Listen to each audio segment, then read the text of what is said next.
Good morning from people media factory company. Release ముందు dubbing report, censor report, ఆ report, ఈ report, ఇలాంటి రిపోర్ట్లు ఎన్నో విన్నా మేము నమ్మం. కాబట్టి రిలీజ్ తర్వాత థియేటర్స్ నుంచి వచ్చే ఆడియన్స్ రిపోర్ట్ విన్నాం.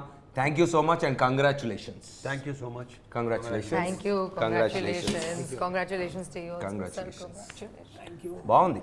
సన్నగా నాజుగ్గా అమాయకంగా కనిపించే ఈ కుర్రోడు మరి అంత భయంకరమైన యాక్షన్ని, ఎమోషన్ని ఎలా డీల్ చేశాడు, దానికి ఆడియన్స్ ఎంత బ్యూటిఫుల్గా రియాక్ట్ అవుతున్నారు అనే దానికి మరి అడిగి తెలుసుకుందాం. చెప్పండి, అసలు ఇంత సన్నగా నాజుగ్గా ఉన్న మీరు అంత భయంకరమైన యాక్షన్ ఎలా ప్లాన్ చేశారు అని మా ఆడియన్స్ అడుగుతున్నాను. నేను ఈరోజు ఆడియన్స్ తరపున కూర్చున్నా. ఆ నవ్వులో ఒక సక్సెస్ తాలూకా ఎంజాయ్మెంట్ Yes. అన్ని కనిపిస్తున్నాయి కదా క్లియర్గా. అసలు ఫస్ట్లో ఇంటర్వ్యూలో అయితే నేను నేను నేను రాను, వద్దు, ఉండను అనేవాడు. మెల్లగా అప్పుడు అలవాటు చేసుకున్నాడు. అలవాటు చేసి అతను చేసుకోలే, మేము చేసాం. ఎస్, మీరు ఎప్పుడు ప్రాసెస్ అంటూ ఉంటారు కదండి సార్. సో ఏంటి సార్ అంటే ప్రాసెస్ ఎంజాయ్ చేయడం అంటే? ఇప్పుడు ప్రాసెస్ ఎంజాయ్ చేయటం అంటే డైరెక్టర్కి లైక్ ఒక క్లారిటీ ఉండి పక్కన కో యాక్టర్స్ ఉంటారు కదా, వాళ్ళు ప్రాపర్ రియాక్షన్స్ ఇస్తూ సీన్లో మనం ఎంజాయ్ చేస్తున్నప్పుడు ఏంటంటే నేను చెప్పిన దానికి కావ్య రియాక్ట్ అవ్వడం, నేను చెప్పిన దానికి నవదీప్ రియాక్ట్ అవ్వడం, ఒకళ్ళు చెప్పిన because reaction is very important. నీ రియాక్షన్ బట్టి రియాక్షన్ బట్టే సినిమా, యాక్షన్ కాదు రియాక్షన్. సూపర్. సో నేనేంటంటే అండ్ నీ క్లారిటీ డెఫినెట్ నేను చెప్పాను ఆల్రెడీ. ఎందుకంటే నువ్వు ఏదైతే నాకు చెప్పావో దానికన్నా బెటర్గానే ఉంది కానీ తక్కువ లేదు. ఓకే, కొన్ని మాత్రం నేను ఎక్స్పెక్ట్ చేయలేదు, ఇంతకుముందు కూడా చెప్పాను అది నేను. లైక్ ఇంకా చాలా especially the climax, pre climax నుంచి స్టార్ట్ అయ్యేది ఆ కాళికాదేవి ఎపిసోడ్, ఫారెన్ లాస్, ఇంగ్లీష్ సాంగ్ ఆ ఎపిసోడ్, తర్వాత వచ్చి ఇంటర్వల్ బ్లాకు, అంటే ఒక యాటిట్యూడ్, ఒక క్యారెక్టరైజేషన్, ఒక గెటప్, ఒక మేక్ ఓవర్ అన్నీ. సో ఎంజాయ్ చేయటం. అండ్ నేను ఏదైనా ఎంజాయ్ చేస్తే డిసప్పాయింట్ చేయడం అనేది జరగదు. ఒకవేళ ఆ సినిమా కొంచెం కమర్షియల్గా ఫ్లాప్ అయినా సినిమాకి మంచి పేరు వచ్చిన సినిమాలే. అలా కొన్ని ఉన్నాయి, ఆటోగ్రాఫ్ కానీ, శంభు శంభు కానీ, నేనింతే కానీ, they like critically acclaimed good films అనమాట. So no regrets. ఫిల్మ్లో చాలా థియేట్రికల్ మూమెంట్స్ ఉన్నాయి. సో మీకు నచ్చిన థియేట్రికల్ మూమెంట్ ఏంటి sir? Same theatrical for you first and for you. Start with me or let start from how. Kavya, you start. You can start. I'm happy. I talk, he talk, you take and talk. I'm like, it's done. No, everything that it's an entire journey that I was a fan of, definitely, because everything was so beautifully executed and elevated, even with the BGM and everything. I did not expect like what I saw. I had goosebumps throughout. And So, I loved love story. Yeah. The love story thing. Yeah. yeah, I think it was a very unique love Very story, unique, yeah. something which hasn't been projected like this before, and the way it is written, like how you can you don't really need to see somebody, hear somebody to fall in love with them. You know, that's just a very beautiful and different take on love, and how love can be so pure and at a distance also. Like even that is one form of love, but that's something that has never been done before, and the way we executed it, I think I was like, that was definitely one of my favorites, also because I am in there. Obviously.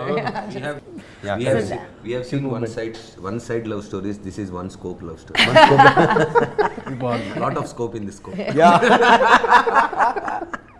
But ends in no hope. No, that you drive the entire thing. No, definitely the motivation also behind everything that the Motivation, character then correct, does. Yeah, then because that is that impact that character and that love held for this person to completely alter his life is something very deep. So I think this perspective has never been like again acted on, and I think that's why it's very unique. Apart from this, having said this, like I also love the journalist's whole storyline, the way she's so inquisitive. She goes in different places and tries to find out, and her intrigueness, it just engages you throughout. And of course the action and the Mass Maharaja, every time he was on screen it was like an experience for me, and to be able to share that experience with him on screen, it was like unreal. So yeah, I can keep going on about my experience. He's like, keep quiet. No, your Navdeep, character- on serious note, Navdeep is a very, very good actor. Very good. And very, Very good. Good looking, good actor. Atanlo, he has everything, according to me. And he also had a lot of fun offset also. We saw that yesterday at, not yesterday, sorry. We saw that at the pre-release. One of So, my yeah. favorite actor, Navdeep. So Sahadev and జై వీళ్ళ back story ఏంటి, వీళ్ళు ఎక్కడ మొదలు పెట్టారు, ఎందుకు ఇలా ఉన్నారు, అండ్ సహదేవ్ జీవితంలో చాలామంది అమ్మాయిలు చూస్తుంటాడు, ఇంతకుముందు చాలా ప్రాణాలు తీసుంటాడు. సో ఒక ఆయుధాన్ని ఎలా వాడాడు సహదేవ్, ఇదంతా బ్యాక్ స్టోరీ. అయితే ఎప్పుడైతే నీ క్యారెక్టర్ను చూసి నీతో ప్రేమలో పడి తను మారిన తర్వాత నీకు జరిగిన తర్వాత తన 2.0 స్టార్ట్ అవుతుంది తన కథలో. సో అంత డ్రైవ్ చేసే క్యారెక్టర్ అది. సో అది ఎలా ఉంటే నా థియేట్రికల్ నాకైతే అంటే నేనున్నాటిల్లో ఫస్ట్ నేనున్నాటిలో చెప్తా, తర్వాత నేను లేనాటిలో చెప్తా. నేనున్నాటిలో అయితే ఆ సైరన్ మోగిన దగ్గర సౌండ్ వేసాం. సో అంటే నేను ఫస్ట్ మొన్న ఎప్పుడు అంటే మీతో కాంబినేషన్ అనగానే కామెడీ అయితే ఆబ్వియస్లీ టైమింగ్ బాగుంటుంది అనుకున్నా, కానీ ఎక్కడో మధ్యలో జై ఇది బాగుంది నోట్ చేసుకో తర్వాత మాట్లాడు ఆ స్లైట్ టింజ్ కూడా ఉంటుంది, ఎక్కడ అక్కడక్కడ మిస్ అవ్వకుండా వచ్చింది, అది బాగుంటుంది. అండ్ హైలైట్ అయితే నేను చూసిన థియేటర్ ఎక్స్పీరియన్స్లో అయితే కాళికాదేవి ఒక దేవత టైప్లో ఉండి దాని ముందు అంతా జరుగుతుంది, అంతా మామూలుగా జరుగుతుంది, కానీ ఆ మూమెంట్ వచ్చినప్పుడు అయితే మామూలుగా మీరు యాక్టర్స్గా అప్పటి నుంచి ఈ జర్నీ చేస్తుంది. ఇప్పుడు ఫర్ ఎగ్జాంపుల్ నేను నా పాత వర్క్ కొన్ని చూసుకున్నాను అనుకోండి సార్, నాకు కొంచెం అరే ఇంకా బెటర్గా చేసి ఉంటే బాగుంది అనిపించింది, అది ఎక్కువగా అనిపిస్తూ ఉంటుంది sir. At the same time కొన్ని ఎలా ఉంటాయంటే అరే ఆ టైంలో ఇంత రెబెలియస్గా ఇట్లా డెసిషన్ తీసుకున్నాం ఇట్లా షార్ట్ పెట్టడానికి అని కూడా అనిపిస్తూ ఉంటాయి సార్. మీకు అలా అనిపిస్తూ ఉంటాయా? డెఫినెట్గా నేను బేసిక్గా నేను ఎప్పుడు సెల్ఫ్ క్రిటిసిజం బాగా ఎక్కువ అనిపించకపోతే అనిపించాలి. నేను మరీ టూ మచ్ అయితే నేను కానీ నిజంగా అది నాకు చాలాసార్లు అనిపించింది. కొన్ని వాటికి ఏంటంటే సరే అది వదిలే కానీ నాకేంటంటే మళ్ళీ చెప్తున్నా ఇక్కడ ఈ సినిమాలో నాకు ఇంకొంచెం బెటర్గా చేసుకుంటే బాగుండేది అనే ఫీలింగ్ రాలా. సూపర్ నాకు రాలేదు సీరియస్లీ, ఎందుకంటే నాకే ఎవడ్రైడు అనిపించింది కాబట్టి ఇంతకుముందు చెప్పినట్టు మళ్ళీ అది చెప్తున్నా. సో ఇన్ని క్యారెక్టర్స్ ఇన్ని సంవత్సరాల తర్వాత కొత్తగా మళ్ళీ కనిపించడం అనేది అసలు ఒక రేర్ ఫీట్. అది నిజంగా క్రిటిసిజం టూ మచ్. నేను సెల్ఫ్ క్రిటిసిజం అనేది ప్రొఫెషనల్లీ కాదు పర్సనలీ కూడా. ఎస్. అయితే సార్ మనకి ఈ ఫిల్మ్లో ఈచ్ క్యారెక్టర్కి ఒక ఆర్క్ పెట్టి వాళ్ళ క్యారెక్టర్ ఆర్క్స్ త్రూ వెళ్తూ మన సహదేవ్ ఏంటి అనేది చూపిస్తూ వచ్చాం సార్. సో ఈ దిస్ ప్రాసెస్లో we had to caste right set of actors. So ఒక కాన్షియస్ కాల్ తీసుకొని ఎప్పుడు మీరు వర్క్ చేయని యాక్టర్స్ని ఎక్కువ క్యాస్ట్ చేయడం జరిగింది. అవును, యాక్చువల్లీ ఎవరితో చేయలేదు, అసలు అంత ఫ్రెష్ అందరూ ఫస్ట్ టైమర్స్ అందరూ నాతో చేసిన. సో మీకు ఆ సినర్జీ ఎప్పుడన్నా మీకు అది కనిపించిందా సార్? ఎప్పుడన్నా యాక్ట్ చేస్తున్నప్పుడు ఆ ఫ్రెష్నెస్ మీరు ఫీల్ అయ్యారా చేస్తున్నప్పుడు? డెఫినెట్గా నేను నవదీప్తో ఫస్ట్ టైం వెళ్ళాను. తనతో ఆ సీన్స్ ఉన్నాయి, ఇంట్లో సీన్స్ కానీ చూడటం కానీ రొమాంటిక్ బిట్స్ కానీ ఒకరికొకరు ఇష్టపడటం కానీ అని సూపర్, అది చాలా బాగుంది. వినయ్ రాయ్తో కానీ మన అజయ్ ఘోష్ కానీ శ్రీని కానీ వీళ్ళందరూ మొత్తం ఇంతమంది ఎప్పుడు చేయలేదు వాళ్ళతో. I had super experience.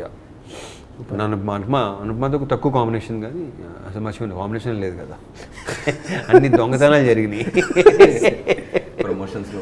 లాస్ట్లో అలా నేను అనుపమ ప్రమోషన్స్లోనే కలిసి ఎక్కడ కలవాలా సినిమాలో మమ్మల్ని కలపలా. Especially the ambulance scene, you looked very distracted. I was very worried. This is a very emotional scene where you're saying certain lines, and I thought, how is she gonna do it now? And bang on, you got it right on action. I hope all directors and producers are hearing this that now. switch.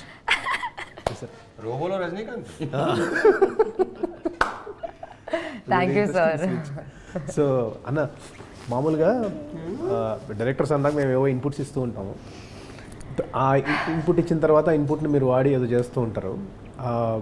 ఆ చేస్తున్న ప్రాసెస్లో అన్న కొన్నిసార్లు నేను వేరే ఏదో అనుకుంటాను, మీరు ఇంకోటి ఏదో చేస్తారు, బట్ కొన్నిసార్లు ఏదో లైఫ్ క్రియేట్ అవుతుంటుంది. ఇలాంటివి క్రియేట్ అవుతున్నప్పుడు do you feel very happy and go back home? So నీ నుంచి నాకు చాలా సింపుల్గా వచ్చింది ఏంటంటే ఎలాగుంటే బాగుంటుందని ఒక ఇంగ్లీష్లో ఒక 3 words చెప్పేస్తారు. ఇలా ఉంటే ఎలా ఉంటుంది అని మనం ఒకటి చేస్తాం, తర్వాత ఇలా ఉండగా ఓహో ఇది బాగుంది కదా ఈ ఇన్పుట్ అని చాలా క్లియర్గా ఇస్తాం. సో ఇలా రకరకాల ఇన్పుట్ నుంచి రకరకాల యాక్టింగ్ వస్తూ ఉంటుంది. But the beauty is like you ఆస్ట్ ఏం చేయొచ్చు ఆ మూమెంట్లో, ఏం చేయొచ్చు. వచ్చాడు చెప్పాడు అంటే ఎలాగా అంటే ఫేస్లో చూపించాలా, వీడి బ్యాక్ స్టోరీ నుంచి రావాలా, ఇది ఒక మంచి ప్రాసెస్, నేను ఎంజాయ్ చేస్తాను. ఎందుకంటే ఈయన దగ్గర స్పెషల్గా నేను చూసింది ఏంటంటే సార్, నేను 3 years బ్యాక్ చెప్పిన కొన్ని సీన్స్ కొన్ని ఇంత ప్రాసెస్లో మనం కొన్ని తీసేస్తుంటాం, కొన్ని జరుగుతుంటాం కదా సార్, అవన్నీ కూడా గుర్తుంటాయి సార్. దాంట్లో చెప్పిన అస్సలు గుర్తుంటాయి. Quite opposite. అండ్ ఆ తెలుగు ప్రావెస్ టెరిఫిక్ సార్ అయింది. సో మన తెలుగు అంత మాత్రమే. లేదు సార్ మీది ఏదో మనీ లాంటి వాళ్ళు సహాయ సహకారాలతో అలా ముందుకు సాగుతూ ఉంటాం మేము. సార్ మీది నేను గేట్ ఎత్తే సీన్ ఉంది కదా సార్, అదొక high moment.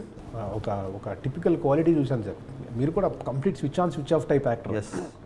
But switch on అయిన తర్వాత ఏదో పూనకం వచ్చినట్టుగా ఏదో జరుగుతుంటుంది సార్. అంటే అంత ఇంటెన్స్గా అది నేను మీకు అంతే మన ఇంటి పేరు సైరన్ లాగే. అదే సార్. అంటే అంటే యాక్షన్ అనగానే అది మీరు ప్రిపేర్ చేసుకున్నారు సార్ మైండ్, అలా అది న్యాచురల్గా జరిగిపోతుంది. నేను కెమెరా ముందు వచ్చే వరకు ఏం చేస్తాను నాకు కూడా తెలియదు. నాకు హోంవర్క్స్ ఉండవు, only class works. Okay.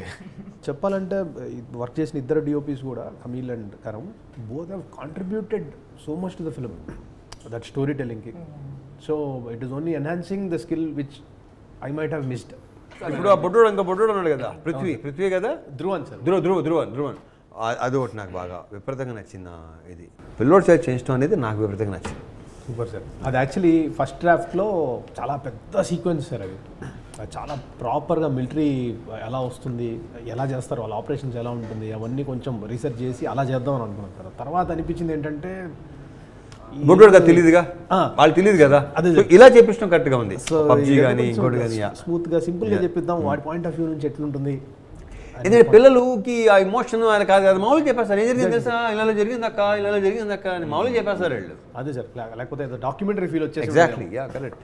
So పైగా ఇంతమంది చేత ఇన్నిసార్లు ఇన్ని రకాలుగా కట్టుగా చెప్పిస్తుంటే నువ్వు ఎప్పుడు చెప్తావు నాకు అని ఆడియన్స్ ఫీల్ అవ్వకూడదు. మళ్ళీ తొందరగా చెప్పు అని ఫీల్ అవ్వకుండా ఇంట్రెస్టింగ్గా ఒకళ్ళ అంటే ఒక్కొక్క డిఫరెంట్ ఎమోషన్స్లో డిఫరెంట్ ఏజ్ గ్రూప్స్ డిఫరెంట్ క్యారెక్టర్స్తో బాగా చెప్పించారు. అది బాగుంది. ఎస్పెషల్లీ మీరు చాలా వాయిస్ ఓవర్లు చెప్పారు, ఎక్కువ మాడినా ఈ సినిమాలో ఎక్కువ అందరికంటే ఎక్కువ మాట నువ్వే కదా. అది మీరే